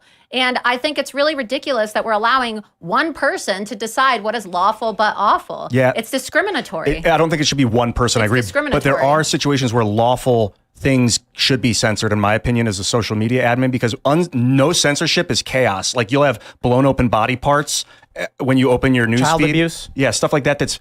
Child abuse is illegal, but like viewing a blown open body is legal. But you don't want that on your website when everyone lands on your homepage because no one will come. Yeah, so but you need to censor and create just terms. We're not talking about porn or dead bodies on the timeline. We're talking about, they're saying what's lawful and awful is I'm not posting anything graphic or nasty. I'm not violating terms of service. I'm exposing Ron DeSantis every single day. And I guess, given the fact that maybe Elon Musk has come out and said that he supports Ron DeSantis, he allowed for him to have his kickoff on Twitter. Maybe that's why I'm being demonetized, right? Who knows? But I think that politics are coming into play, because I will say that everybody that messaged me today who has a large account on Twitter, who received a couple $100 or $50 when people that have a quarter of their following receive thousands of dollars, we all have one thing in common. And you know what that is? Well, actually, it's 2 things, but it's really one thing if you encompass it all together. We're all Trump supporters, and we're all outspoken critics of Ron DeSantis. And I find it to be really interesting that the thing that everybody who received a large payout has in common, they're all outspoken supporters of Ron DeSantis. It's just strange. I think it's bizarre, and maybe someone should investigate. Is Ian Miles Chong Yeah, he's a DeSantis guy. When I think about like social media censorship, I don't like telling corporations what they can and can't do when it comes to their own company and their own data sources. So I think like we should make them free their software code, let other people spin up versions of X that will interoperate, and then they can compete terms of service. So like if my version of X is better than Elon's terms and I don't ban people like you or don't demonetize, people like you will come use the service, and people will come to my terms because my terms are better. Because otherwise you're just smashing a hammer down on corporations. Like, did you just say I don't like telling companies what to do? That's why we got to make sure that we make them open up their I don't like their code. Just systematically using the government to decide how a corporation has to run its business. But you want to make them open up their code. I'm open to antitrust situations where monopolies need to be broken up, and you can't split this company apart like Instagram, Facebook Messenger. If you made those 3 separate companies, Zuckerberg would still own them all. Yeah, but hold on. Do you consider Twitter would Twitter need an antitrust situation? Yeah, it's monopolistic. So, but there's Gab, there's Parler, there's what's the other one? There's Truth. Truth. Well, mine's Shout out isn't to Truth Social. Mine's Love isn't our like Truth Twitter. Social. I'm talking about that are Twitter kind of thing. Blue Sky, that's Threads. Yeah. There's like five things that are, well, Mastodon's different, but even still, that's like five competitors for Twitter. That, like, Twitter is not in any way a monopoly because there are competitors. Just because the competitors don't get the same kind of are the traffic. state actors. I mean, look, we saw. Look, Section 230 definitely needs to be repealed, and these companies need to be held accountable. I have an active RICO lawsuit right now against these companies. Well, no, they're not. They're not. They've transcended the role of a private company. They are essentially state actors. We saw during the congressional hearing that they're working on a third-party cloud server called Jira. Jira, you know what Jira is? The third-party cloud project management software. Yeah, but they're using this to communicate with the DOJ and DHS and FBI and CIA. That's You're no all longer fine, a private but that company doesn't at mean that that doesn't mean you repeal all of 230. You can maybe these companies don't get 230 protection, fine, but you don't repeal 230 because there are companies that need to be treated differently under the law. Well, I think it's important for people to understand that Section 230 was also created before these social media companies ever existed, and so it's really become a Frankenstein law, I guess you could say, that has turned into a monster. Fair enough. And these companies, maybe their status needs to be looked at or whatever. That's totally fine. I have no issue with that. But you don't repeal all of 230 because of that. In answer to your question, Phil, about is it a monopoly, I defer to daily unique users, and I would say, like, you've got to pick a number at some point. 500 million daily unique views or something like that. I strongly disagree because there's multiple options that people can go to. Just because Twitter's the most successful doesn't mean that there aren't other options for people to go to. So, like, and look, I get it. They're like, Google's like most of the internet. I get it. But like, all my stuff runs on Brave, like, and I don't use the Google stuff. So, like, it's just, I have a real problem with saying, hey, we don't want to force companies to do stuff, but then being like, but we're going to go in there and we're going to make them open up their code for other people to go ahead and share and make it public. And then we're going to force them to do this and force them to do that. And especially because it sounds to me like you're talking about Twitter as a monopoly because of Twitter's success, not because of some kind of barrier to entry that Twitter and the government have erected to other companies. Other companies can start websites. There are multiple Twitter competitors. None of them have been able to do what Twitter's done. Fair enough. But that doesn't mean that the government needs to do something about Twitter because other companies haven't been able to emulate their success. You might be right about Twitter. I don't know the numbers on their back end, but you brought up Google, Alphabet. Now, that's one that I want to focus a little more confidently on, that it's a monopoly. That it runs ad networks, it runs search engines. They own 8 companies. I mean, Alphabet owns like things in all medical industry, these things. So like Google's, maybe Twitter's still too small. Maybe X is too small to be considered a monopolistic force. But I mean, I find Google to be kind of monopolistic right now. My phone is running on freaking Android Google. Like, yeah. I mean, I get wary about stuff. I get wary about people or about the idea of the government getting involved just because a company is big. And a lot of people think that because a company's big, that must mean that they had some kind of either there's been a barrier to entry to other competitors in the marketplace or something like that. Now, I don't think the government should just be like, okay, well, we're going to stick our nose in. There's a lot of different, like you said, you mentioned your Google phone. I use an Apple phone. App stores. So Google and Apple have a monopoly on the app stores right now. If you don't play by their rules and you want to get your app on there, you can't. They won't let you load your app into their store. That's a monopoly. Wasn't the Timcast app available from the website for a while first? It still is. Mine went through hell trying to do it. Good news. The apps are currently in review and should be up in a week. Mm-hmm. So if you don't, they have like rules. Like some people said, removing a block feature from Twitter or X would make it so that it can't be uploaded into the store now. And that's a monopoly. That's a decision by Alphabet if Twitter can even exist in the network. So like at some point we need to seize control of these corporations or they will seize control of us. So I'll just say one thing real quick too for those that are wondering. The reason I'm posting about the metrics and the money is because as a new feature on Twitter, I think it's important people understand how much work you have to do, how much you get paid for that work, what kind of work gets money. And so I had 243 million impressions in the last 28 days. I got paid $4,377. X staff told me this would be actually July, I think half of July, because everyone got paid on August 8th and I didn't. They said all of that money I didn't get paid would be included in the next payout. So this 400, it should follow through that 243 million impressions, because we're looking about, it makes sense, it's about 28 days, is $4,377. A lot of people are saying that smaller channels, smaller Twitter accounts that get less views are getting substantially more money. And that's because of interactivity. So the Krasensteins get paid way more money because their tweets encourage debate, which means more people, it doesn't matter how many impressions you have. If people see me post something silly or stupid, and they see 1 million views, that doesn't mean they clicked the tweet and then saw an ad beneath it. That's where you make money. So for people who are on Twitter and wondering why you're not getting paid, you make a tweet where you say, hey guys, what do you think about, Donald Trump doing a backflip? That's going to generate more money with 100,000 impressions than me posting a photo of Trump literally backflipping and getting 10 million views, but no one clicks. What's so gross is when I'm going on Twitter or X, and it'll be a post that'll say, you walk into the room, she's looking at you like this with an ice cream cone in your hand. What do you do? It's just such engagement farming trash. I'm so sick. Ever since they monetized like 2 months ago, it's this junk crap. I mean, I will say it's a little bit of a bait and switch business practice. First, it's like, okay, guys, you have to have, what was it, 5 million impressions per month and post a certain amount of times. What was it, 20, you have to have at least like 20 tweets. Do you remember, Tim, what it was? 20 tweets per month, I think, or 20 tweets per week? 5 million. But my point is like, first it's, it's impression based. Now, all of a sudden, after they used it as a marketing gimmick to get all these people to sign up, like, oh, wow, I too can make $10,000 a month if I just decide to become a professional Twitter poster. Now, all of a sudden, it's, oh, just kidding, guys. It's not Twitter impressions, but it's engagement within your post. It's just really dirty, in my opinion, because it's not what they told us. And I look at some of these posts. I post a lot more. I get a lot of engagement. I'm a very controversial person. If you couldn't notice or you couldn't tell already. And the fact of the matter is there's always people in my comments debating and talking, and I'm trending on Twitter multiple times a week. And the fact that I can get that much engagement, I can trend on Twitter 5 times in 1 month and I'm getting paid $190.22. I don't think so. I think that there's a political bias here.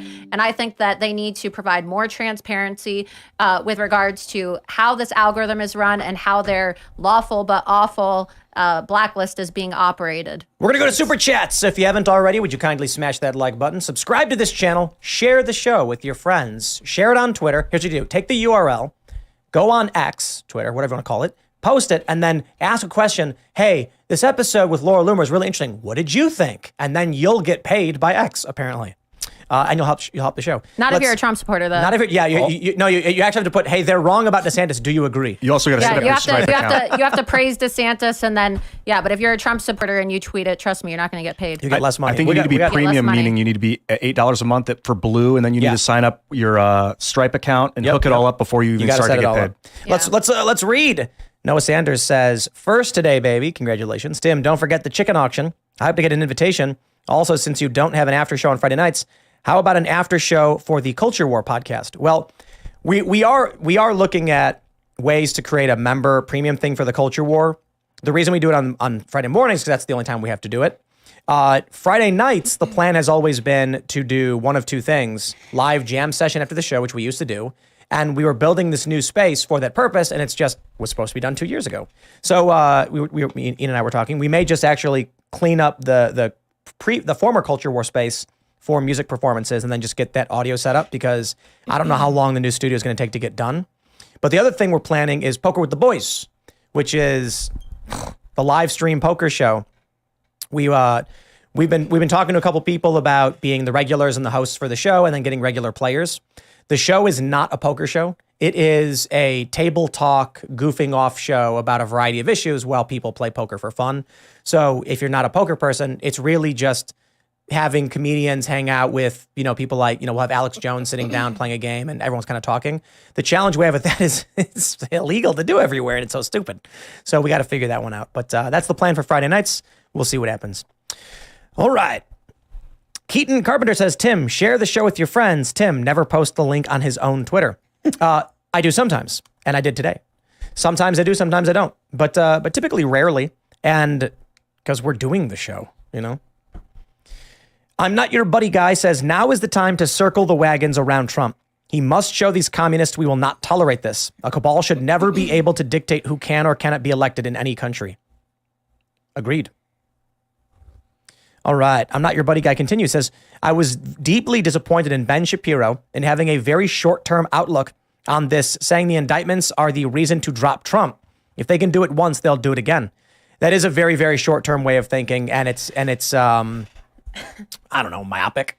I don't know why people are surprised, though. I mean, look, Ben Shapiro has a notorious never Trumper. I don't know why people even pay attention to him. His voice is so grating, it makes my ears want to bleed.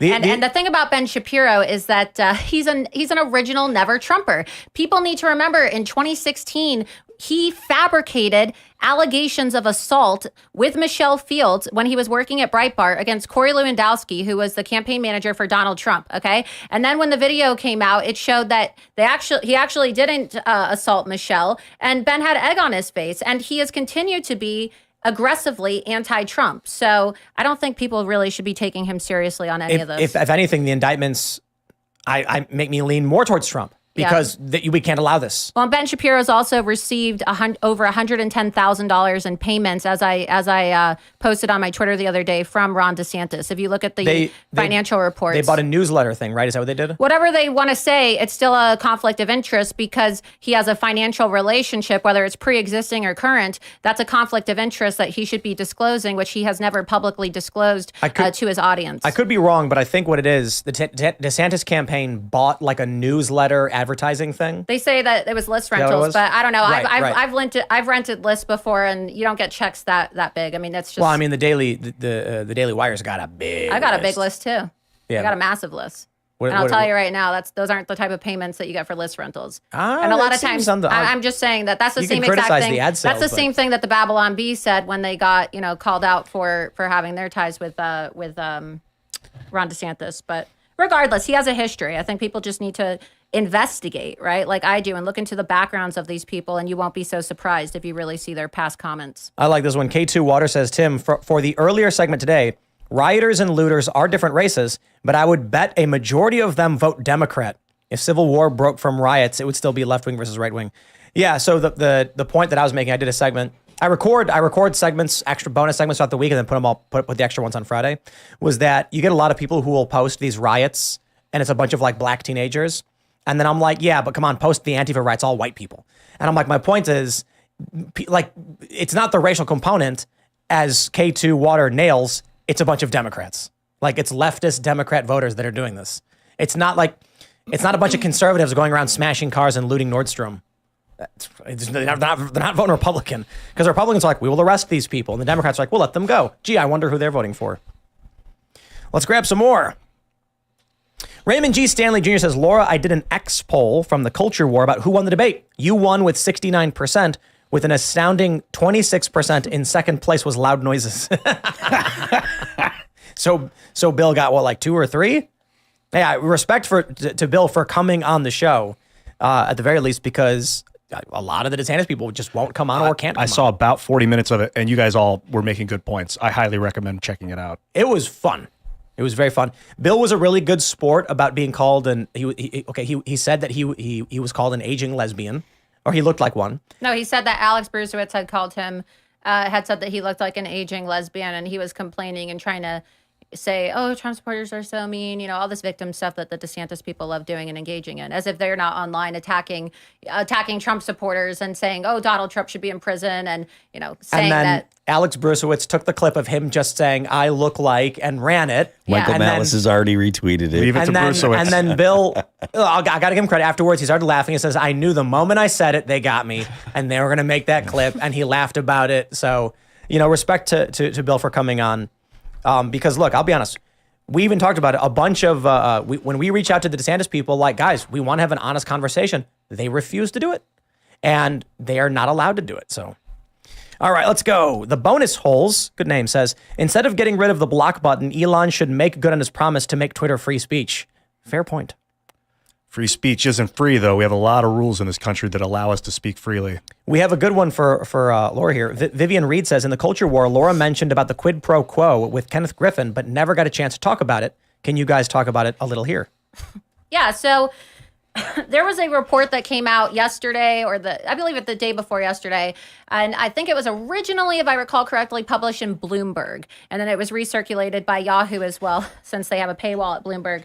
And essentially what it was is it said that Ken Griffin had actually shaped the legislation that Ron DeSantis, if you recall, last year had said that he was going to make it illegal after there was this really big viral story, went viral about how individuals tied to the Chinese Communist Party wanted to purchase land near Ocala, Florida, which is close to where I live, and they wanted to have it be a medical testing center for monkeys. And people started freaking out. And then it prompted DeSantis to say, okay, we're going to pass legislation to make it so that Chinese nationals cannot acquire land in the state of Florida if, they're tied to the CCP.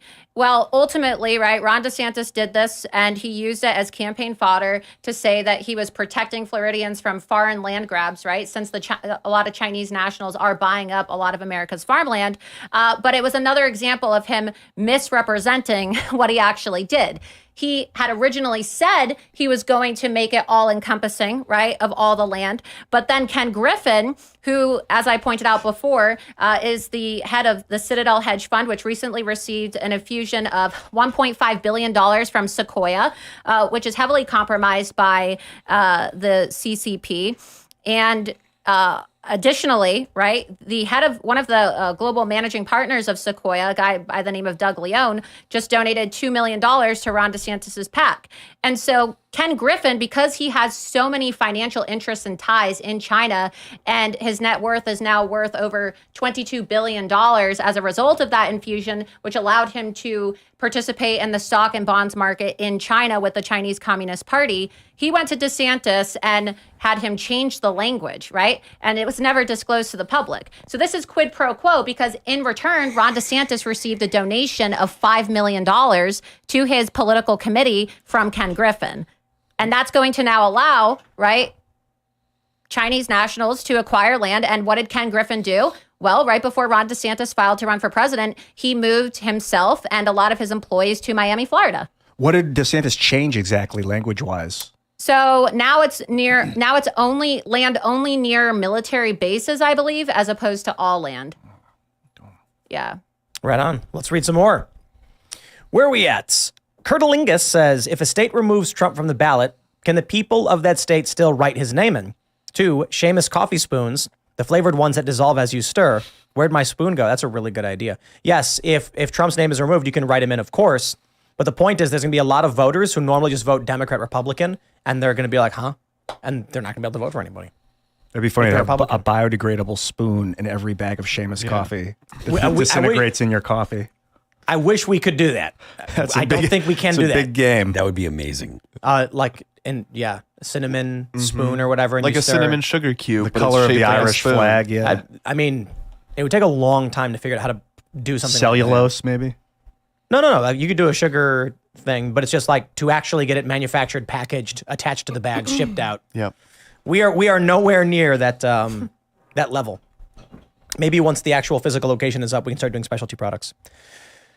All right. We'll grab some more.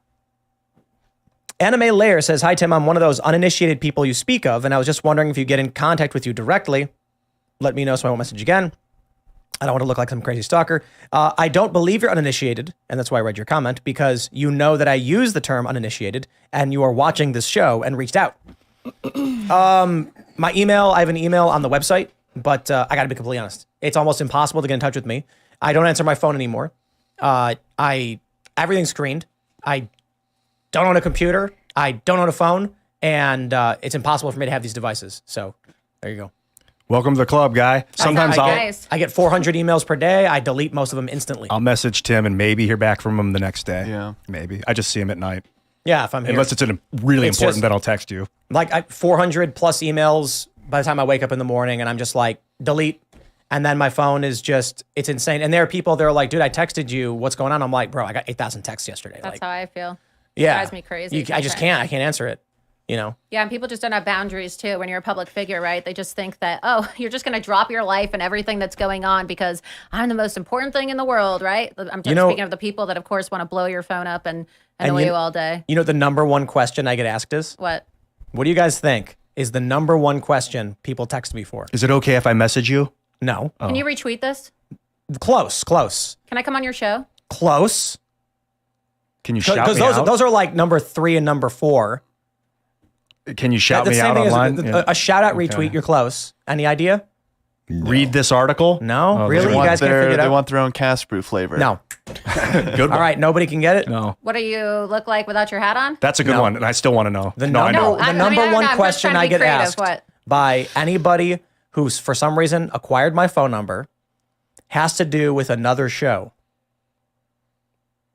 Will you go on? Nope. Will you have Sam Cedar Nope. on? Nobody's Damn. texting me that. In a perfect world. InfoWars? It's about Vice. No. Okay, you guys lose. It's can you call Joe Rogan for Oh, me? Joe Rogan. Oh yeah, I want you to let him know to tell Tom Segura to call his next tour. That's right. I'm still coming, dude. Tom Segura. Tom, name your next tour. I'm still coming, bro. I get emails and phone calls you wouldn't believe from like, hey man, it was really good seeing you a couple weeks ago. I came out. Thanks for having me. Can Yeah. you reach out to Joe Rogan for me? And I'm Yeah. like, I just delete the email. Dude, But if people are like, Phil, can you tell Zoltan this from Five Finger? Or can you tell Ivan this? Or can you tell that happens a lot. I just tell people, I'm annoying. like, I'm going to be really honest with you. Okay. I'll be very, very blunt. What do you think would happen if every time someone asked me He'd block you instantly. to reach out to Joe Rogan, He'd block you. He'd have to. right? I'm just texting Joe nonstop. Like, You know how many messages I've another. received since I was with President Trump? Can you talk to It's Trump just for crazy. me? It's like all of a sudden, I have a photo of President Trump, and now I probably had, and this is no exaggeration, and I still haven't even gone through all my messages. I mean, if I look right now, how many is it? It's crazy. It's like, dude, I might. 1,247 unread text messages, and it's like, my can you get me a meeting? Can you do this? And Yep. I can't reply. This is I why just can't do anything with my everyone phone said anymore. everyone's like, why don't you get Trump on the show? We would love to have it. It's because I am not going to go to all of the people we know who are in Trump's circle and be like, hey, talk to Trump. Not happening. Yeah. Like when Don Jr. was here, we would like, of course, we always love to have your dad on. If it happens, it happens. But Exactly. we'll go through the normal channels, and I'm not going to pester everybody. But it's a lot. And the funny thing is, it's like, I don't talk to Joe. Like, maybe a couple times a year something might come up. Like we were in Austin, I was like, hey, what's up, buddy? And that's about it. It might be something random, like an article comes out about Bigfoot, and then I'll be like, I just have to share this with you, dude. So Tom Segura's tour is called I'm Coming Everywhere. Hilarious. I want his next tour to be called I'm Still Coming. I just got to get the message through to Tom. So can you message Joe Rogan and ask him? That's right. Yeah. Okay. Let's But read some more. you'll notice if you start doing it's not personal when you don't get responded to by people that are on TV. It's just it gets so big so fast that Yeah. and you want to maintain still like a normal human life. It just becomes overwhelming, because people just don't really understand how unrealistic their requests are, right? Like I get asked all the time because I'm really good friends with Roger Stone. Oh, can you get Roger to come speak at this event? Can you get this person to come speak here? It's like, these people have speaking fees, right? A lot of people don't seem to understand the sacrifice that you're asking somebody to make by, harassing and badgering another person to come attend an event. And there's just no personal boundaries, I feel, when you're a public figure, and it's hard to kind of have that life. It's very overwhelming, and I struggle with it. I'll tell everybody Really this, do. like, everyone always wants to go on Joe Rogan's show. There's a lot of people I think who would do really, really well on the biggest podcast in the world. But the first thing I told Joe before I went on his show was, hey man, I'm never going to ask you to go on your show. Yeah. You hit me up anytime you think I'm a good fit. And he was like, no, it's cool, man. We'll figure it out. And that was it. And then he called me back like an hour later, like, hey, man, actually, can you fly out this Friday? And I was like, that's in 2 days. Yeah. And then, my attitude is very much, you got to understand how many people, everyone is trying to get something from someone else because they Right. think the key to their success is another person, but it's really just going to be you. I will say something really fascinating as you get older. And you notice the people that you knew and where they end up and where some people don't end up. It's just like an interesting thing to reflect on. I'm young. I remember how I viewed all the people in the world who were doing great things and how I felt about it. Right. And now where I am now doing this show and everything. But what's always amazing to me is seeing people from my neighborhood when we were kids who were just some random kid being a pro skateboarder or a rock star. And then someone being like, oh, you realize that dude in the band, like he's signed to a major label deal. Like they got like 100 million. I'm like, whoa, damn, John's doing that. That's crazy. I don't even think about these people anymore. It's like a crazy thought. Cool. It's cool. But a lot of this stuff is like, You can track, you can look back at everything they did, and you're like, oh, I see how they made it there. They did the work.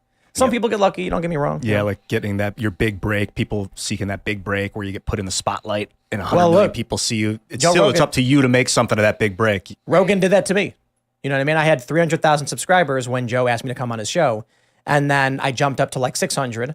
And then the next time I came on his show, I jumped up to 800. But if you hadn't put in 5 years of daily work, you wouldn't even be asked to go on the show. Yeah, you never know when you're going to get your break. It just comes randomly when you least expect it, you know? And so you have to work hard. You have to do it on your own. And people often ask me when I speak, well, how do I get involved? How do I organize? What's the best way to organize? And I think that so many people always, they rely on others, right? They have this group mentality of, okay, I need other people to join with me, when you just have to recognize the power of your own actions, the power of taking the first step, and the power of your own voice. And really the most powerful thing that a person can do is be courageous, because you don't know, right, how far being courageous and taking a first step and being a leader and doing something innovative on your own can be. I think that some of the most transformative and impactful things that have happened in our world have been done by just, people acting on their own accord. Let's simplify it. One day, Laura Loomer decided to go hire some illegal immigrant workers at a Home Depot and go to Nancy Pelosi's house.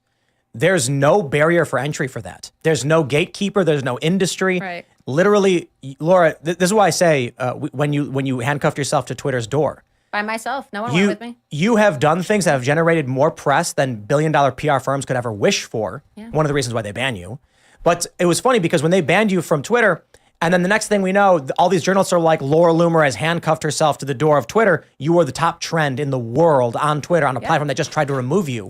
I was the top trend on Twitter while There's no barrier for entry for that. While I believe President Trump and Vladimir Putin were at the G20 summit, and they were even talking about it at the G20 summit, because I had a friend of mine who was there reporting on it, and they told me that Emmanuel Macron had turned to them and was talking about the fact that, oh my God, somebody just handcuffed themselves to Twitter. So, like I said before, it's just you sometimes just have to do things on your own, and it may sound crazy and it may sound absurd, but it could be transformative. Yeah. You could change the world. Let's read more. El Cid says, Tim, you need to debate Ben Shapiro on why Trump should be the nominee and not DeSantis. Yeah, I'd love to. I don't think so. I don't think it would happen because we're both doing our own shows. We're both very busy. But I don't imagine it would be a very strong debate, because I don't think that Ben and I are the like, I know the meme with Ben is debate me, but I think the reality is for Ben is have a conversation with me about it. Yeah. We'd probably go back and forth on a few points. He'd have to concede a few things. I'd probably say, I get where you're coming from on a bunch of different things, But I definitely think it should be Trump and not DeSantis. And I'm sorry, man. Look, you could make all the arguments in the world about DeSantis on policy or whatever. I know Laura disagrees on all those things, but one simple thing matters. His policy is out of the question. His campaign has failed. Maybe there's a chance it turns around. I don't think it's the zero. I just think it's like 1%. Maybe I'll be wrong, but his PR people, his communication staff are just doing so apocalyptically bad. If Trump or Vivek gets the nomination for president, do you think it would be better to have Ron as a VP or someone else? It can't be a VP. It's unconstitutional. Oh, that's right, because they live in the same state. Yeah, but what about RFK? Let me just say this. Structurally, when you brought that up, I pulled up a news article that said, here's the provision in the Constitution, Article 2, saying from separate states. And then there's a bunch of other fact checks saying that's actually incorrect and misinterpreted. So if it were possible, do you think it would be better to have Ron as a VP or like RFK? RFK, yeah. Absolutely. I would never want Ron as a VP. Ugh. But I don't want him anywhere. I want him gone. I want him to leave Florida. I never want to see him again. But and I get that. And then practically speaking, outside of in terms of the broader political attraction, a cross-party ticket. Yeah.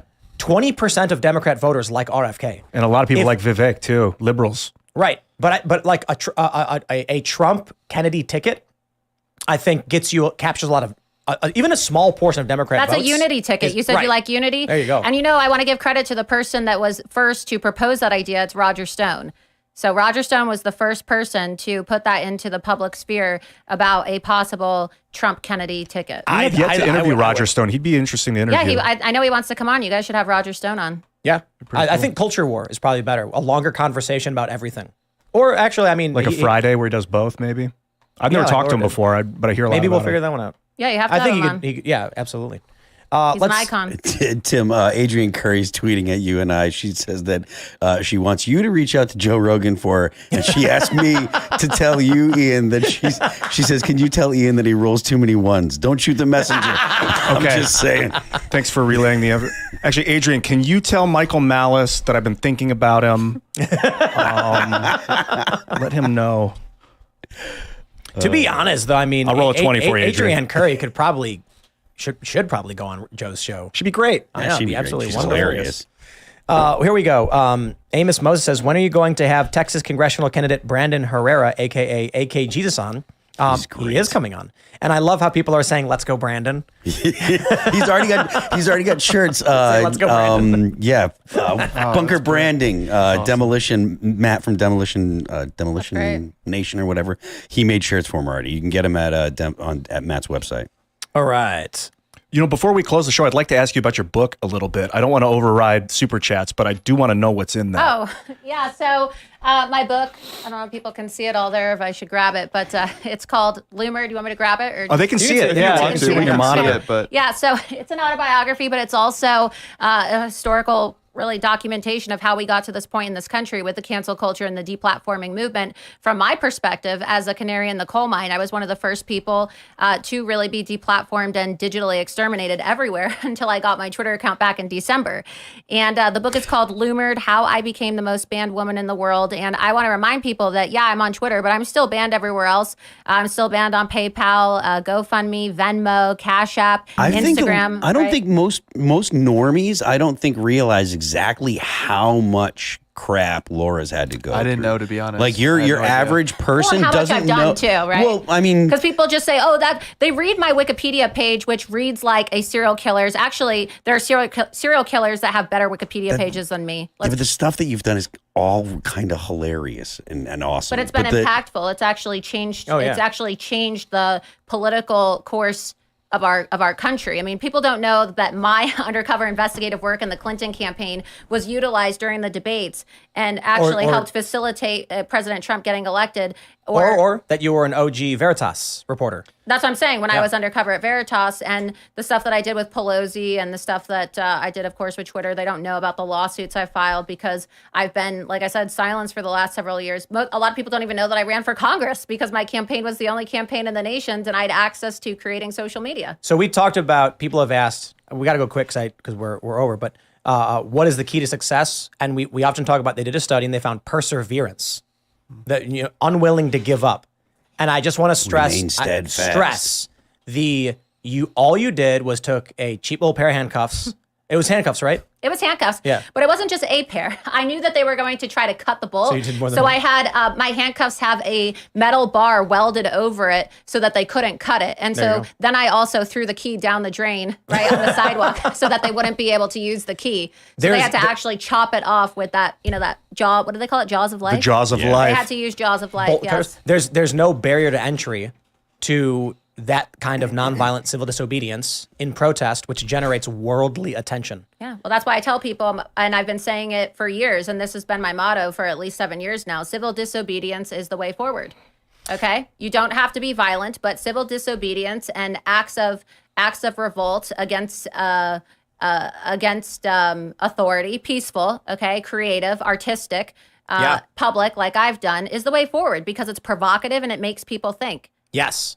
All right, everybody, if you haven't already, would you kindly smash that like button, subscribe to this channel, share the show with your friends, become a member at timcast.com to support our work directly. You can follow the show at timcastirl. You can follow me personally everywhere at timcast. Laura, do you want to shout anything out? Yeah, so you can subscribe to my Substack and read my reports. It's lauraloomer.substack.com, and you can get my book on my website, loomered.com. And also, please be sure that you're following me on Twitter, Gab, Truth Social, and Getter at Laura Loomer, and on Telegram at Loomered Official. I am Phil That Remains Official on Instagram. I'm Phil That Remains on X. You can follow the band on... The band is All That Remains. You can follow us on Spotify. What else? Pandora. You can follow us on Apple. Twitter, Apple Music, on YouTube, the whole nine. Amazon Music. Yeah, the internet stuff. Amazon The Music. internet. I always forget them, The internet. The internet. I'm Ian Crossland. Speaking of the internet, you can follow me there at Ian Crossland, pretty much on every social media site that I'm on. And look for my crazy hair because I'll probably have a picture with that to make sure it's me. I'm the real Ian Crossland. There's other ones out there, but it's me. Good to meet you, Laura. Yeah, really nice meeting you. I really enjoy the show, and I'm a fan, and I really appreciate you inviting me my first time here, and I had a great time. Right on. Thank you. Thank you. Yeah, my first time, really. You guys can follow me at KellenPDL on X. Also follow Cast Brew Coffee on X. It's the Twitter account for our coffee company. Are you running that? I am not, but it's like 2 days ago, I think it was set up, and I was just there, so I know about it. We're just basically going to be posting a bunch of skits. Yeah, it'll be like mini Cast Castle. We're writing a bunch of jokes, and we're just laughing about our plans, and just, I saw some footage today. Did Wesley show you the? Yeah, that's good. Yeah, it's gonna be. That's pretty nice. Just silly nonsense. They're masters of special effects. I really appreciate it's Aaron and Wesley, man. It's funny. All right, you shot your Yeah, we're good. Have a good night, guys. All right, everybody. We will see you all with clips throughout the weekend, and